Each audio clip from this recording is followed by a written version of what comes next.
Hi, it's Greg Archer with MovieWeb. Hey, what's good, Greg? Hey, it's nice to meet you. Nice to meet you. Fan of your work and congratulations on this. It's such a emotional, deep role. So I'm wondering how this role affected you while you were in it, acting in it, and even afterward when you were still kind of in that universe of being in the production. I got the script about a year before we shot it, and I did a lot of work on that script with Tony, the two Tonys, Tony Spiridakis, who wrote the script, a very personal story for him, his journey with his son, his autistic son, Dimitri, and Tony. The two Tonys have been best friends for 40 years, so I had a great resource there. And so, I have two sons of my own. So in that year, I got to know I had just a lot of people, like when you're working on something and all of a sudden everybody seems to have a connection to the thing that you're working on. So, you meet so many people who have a cousin who's autistic, or a brother or a sister or an uncle who's autistic. And these people started coming into my life, even before I met William. The producer of the film, Bill Horberg, Bob De Niro himself. And then finally, like the coup de grace was meeting William Fitzgerald, who, after seeing over 100 kids, we know we couldn't find this kid to play the part. And then I met this little boy. It was really important for us that we cast a neurodivergent actor. And I learned everything I needed to learn, really, meeting William. We just hit it off immediately, instantly.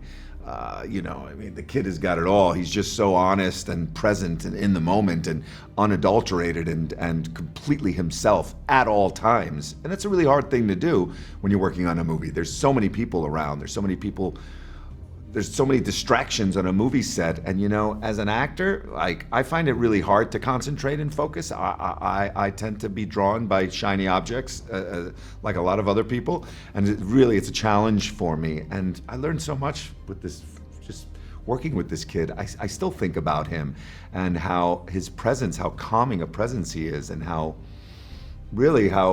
easy it is for him to be in the room. And so I found him to be really inspiring. It sort of matched the feeling I felt reading about this guy advocating for this little boy who really was his own best advocate. And it just took a while for this dad to come to that realization. We sort of paralleled that story while we were preparing it and then shooting it and then reflecting on it, to your question. Right. What was the one thing you kept in mind while you were in the role and how you wanted it to land? Like when you were in it, what was the one thing you kept in mind and how you wanted it to resonate? Well, a few things. I wanted his way with his son to be no different with anybody else in his life. I wanted him to be honest with his son. I wanted him to really pull no punches with his son.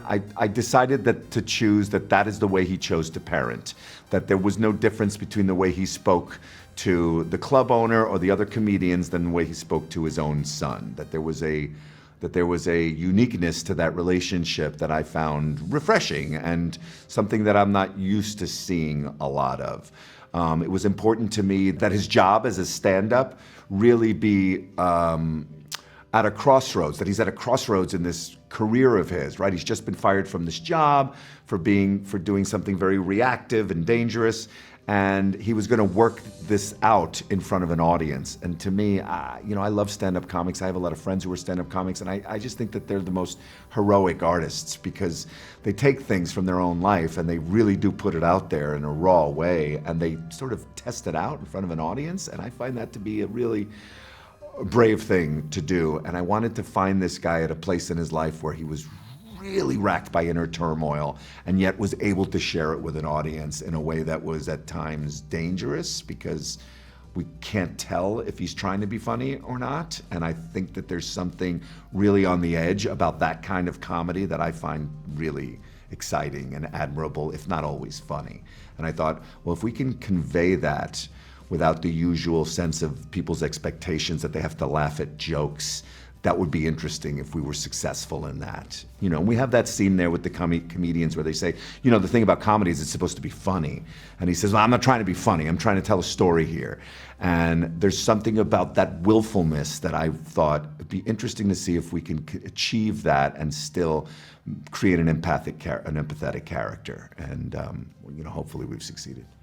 I think you did. It's a great film. Congratulations. Thank you. And it's great to experience you in it and everybody else. So congrats. Thank you.